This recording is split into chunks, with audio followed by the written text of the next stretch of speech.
Hello Cornelius, you have designed a new game. Its name is Uprising, and you started at Kickstarter right now. It's a 4X game. Please, can you tell me what can you do in this game? How does it work? And after that, we take a close overview of the game. And please tell us something. Sure, thank you. It's a 2 to 4 player game, and everyone works cooperatively against the board. There's a faction called the Empire that comes from the middle and sends these guys out to destroy your lands, and from the frozen seas of the outside come the hordes, also trying to take all your things. And so you have to work together against these two factions. Everyone gets to have a hero, everyone will collect feats and resources, and after 4 chapters, the game will be over, and if you have enough victory points, you survive and can start a new life. If not, you become a sandwich. Okay, it looks like the game it is inspired by Eclipse or Twilight Imperium, I think.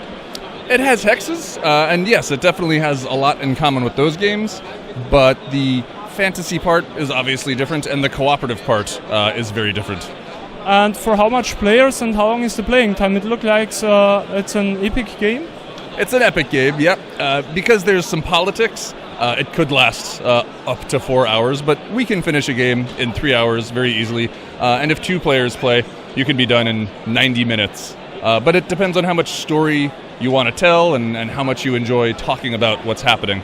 Yeah, this prototype looks really awesome. It's many work to make some perfect materials and perfect look on this game. Very nice. When did you plan it to launch it on Kickstarter? We hope to launch it this year, November if possible. We'll see how many emails we get after this convention. Yeah, I'm sure many. Can you tell us the goal for the price something? We would like to keep the price. We'd like to keep it under 70 euros. It's going to be a nice big box with lots of good components, but we don't want to cost too much for people. So around 70, we think. Oh, 70 is a good price for all the components here. But this is all the components we'll see maybe in the base game?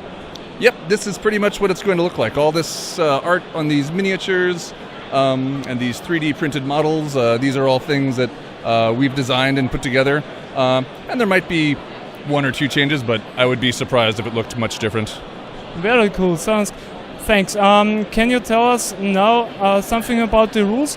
We take a close overview and a short explanation. What can you do in this game and what are the goals in the game? And we change the view of the cam, and now you can see how the game works. Okay. In the center, this is the capital where the Empire sends its legions from. And each legion has a target marker, which tells you where they're going to attack. Here is the home base of the Crow, one of the races, and they're going to try and capture as many hexes as they can before the Empire comes to take them out. In the same way, Chaos is moving from the outside, trying to capture territory too. Each hex produces different types of resources, and each type of terrain has a different effect in combat. Some hexes have large mountain ranges that you cannot cross. So the map is not very predictable. You don't know what's under the hexes, and you don't know what the hexes will tell you, because when you flip them over with your explore action, sometimes it's good, sometimes it's bad. If you look here, this is the player board. Everyone has 8 action points, and here are the actions you can take. To move, to explore a hex, to move your units, to build a haven, which is how you get loyalty and produce resources, and finally, to do a quest. These quests up here aren't exactly on the map. They're more like a storytelling component, which can give you special advantages and break the rules in different ways, as well as give you resources. The game takes place over 4 chapters here, and each chapter you will score your victory points, you will produce resources, and most importantly, that's when you take your actions, and that's when Nemesis moves. So at the end of the 4th chapter, you count up how many victory points you've achieved, and if you have more than Chaos and the Empire, your race has survived. Okay, you fight against 3 factions? 2 separate factions, the Empire and Chaos, and then there's 4. Neutral.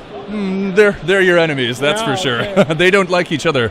You can even make them attack if you're very clever. And how does it work, this player board with the crystals? Each one of these is an action point. So if I wanted to move one of my heroes, I would go here under the move, and then I would boop, go right over to here. If I wanted to explore the hex, I would flip the hex over. If I wanted to command units, I would spend a food. And then I would say, all right, everyone, let's attack into here and get ready to fight the Coven of Esbat. Okay, and how does the combat work? The combat works by checking the dice that each faction has. So he's got a white, and both of these have some yellow ones. So I would pull these out, and maybe my hero has a special ability. Dugpa can often add a purple die, for instance. So I would roll these dice against the Coven of Esbat. Oh, that's a terrible roll. That means I'm probably going to die very badly when she rolls her dice. But maybe if I had rolled better, I would have gotten a number of skulls, which is how much damage I will deal, and this shield, which will prevent 1 damage. And we also have these lightning bolts, which activate your magical abilities. And so there's a lot of variety in what every hero can do and what each of the faction's units can do, and your magic items will also tell you how combat can be influenced. Because this dice activates some special abilities. Exactly. That's one of the more special dice. The basic die has 4 skulls on it, so you have a 2 in 3 chance of hurting people. But some of the dice have considerably more skulls. And does the defender have some possibilities to defend? Yeah, the best defense is to have a lot of units, but you can build towers and walls to give you extra dice. Some magic items or followers can also give you things like shields, but it's generally better to attack. You don't want to lose on your home province. Okay, cool. But thanks for the nice prototype. I hope you're very successful in the Kickstarter, and I hope I can show you something more about my on my channel about this nice game. It looks really nice, and congratulations for this nice work on the prototype on the game. Thank you. Thank you very much.